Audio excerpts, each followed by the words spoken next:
Hello everyone, আজকে আমি আপনাদের নিয়ে যাব আমাদের ভার্সিটিতে এবং দেখাবো আমার একটা টিপিক্যাল ভার্সিটি ডে কেমন হয়। তো আমি আজকে খুব দেরি করে ঘুম থেকে উঠে ক্যাম্পাসের দিকে যাচ্ছি। আজকে আমাদের কোনো ক্লাস ছিল না। ক্যাফেটেরিয়াতে নাস্তা খেতে যাওয়ার পর এত লম্বা লাইন দেখে খুব হতাশ হয়ে গিয়েছিলাম। পরে অবশ্য ভার্সিটির পাশের একটা ছোট হোটেল থেকে ভাত খেয়ে নিয়েছিলাম।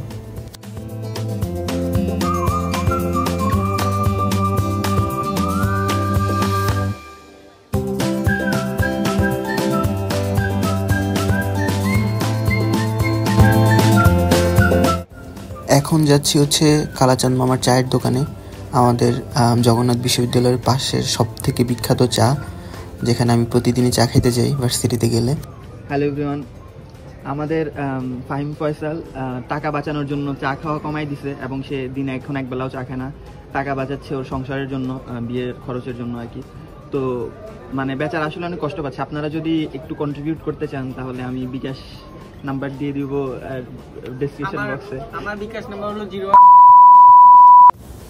এটা আমাদের ক্লাসরুম থেকে আমাদের ইউনিভার্সিটি ভিউ। তো আমাদের 10 তলার এই ক্লাসরুম থেকে আমাদের ভার্সিটি পুরো ভালো মতোই দেখা যায়। তো এই যে এটা আমাদের ভার্সিটির প্রশাসনিক ভবন। এটা আমাদের টিপিক্যাল ক্লাসরুম। আমাদের ক্লাসরুম খুবই সাদামাটা, কোনো এক্সট্রা অর্ডিনারি ফিচার ছাড়া। এটা আমাদের ছোট্ট ডিপার্টমেন্ট। এরপর আমরা যাচ্ছি লাইব্রেরিতে পড়াশোনা করতে। যদিও আমরা যাই না ইউজুয়ালি লাইব্রেরিতে, তাও আজকে গিয়ে একটু পড়াশোনার চেষ্টা করলাম।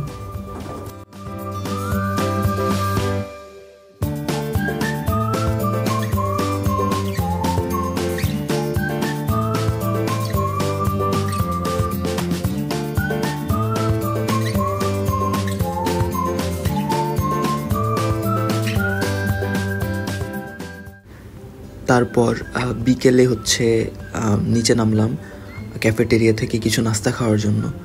তো এই কয়েকটা নাস্তা কিনেছি 40 টাকা দিয়ে। এটা বিকেলের ভিউ, যখন ক্যাম্পাসে ভিড় অনেকটাই কম। আমাদের ক্যাম্পাস অনেক ছোট হলেও আমাদের মধ্যে যে একটা বন্ডিং আছে সবার মধ্যে, যে ছোট্ট ক্যাম্পাসে সবার সাথে উঠতে বসতে দেখা হয়, এই কানেকশানটা আমার খুব ভালো লাগে এবং আমি খুব এনজয় করি। আমাদের ক্যাম্পাসের আশেপাশে যতগুলো চায়ের দোকান আছে বেশিরভাগ দোকানে কনডেন্স মিল্কের চা। তো এই জন্য ওই জায়গাতে আমার সবসময় চা খাওয়া হয়। ওটা মানে কাইন্ড অফ গরুর দুধের চাই। আবার চলে আসছি কালাচাঁদ মামার চায়ের দোকানে।